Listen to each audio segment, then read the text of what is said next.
Bharat digital payment మార్కెట్లో భారీ పోటీకి రంగం సిద్ధమవుతోంది. ప్రపంచ టెక్ దిగ్గజం యాపిల్ ఇన్కార్పొరేట్ తన డిజిటల్ చెల్లింపు సేవ యాపిల్ పేను భారత్లో ప్రారంభించేందుకు వేగంగా అడుగులు వేస్తోంది.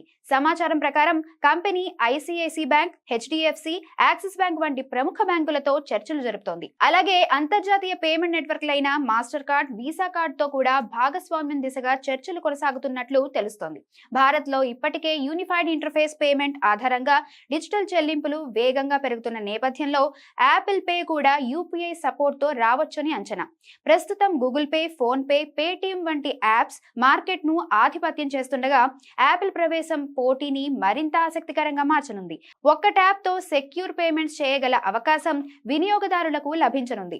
అధికారిక ప్రకటన ఇంకా రాకపోయినా 2026 మధ్య నాటికి యాపిల్ పే భారత్ లో అందుబాటులోకి వచ్చే అవకాశం ఉందన్న వార్త టెక్ ప్రపంచంలో హాట్ టాపిక్ గా మారింది.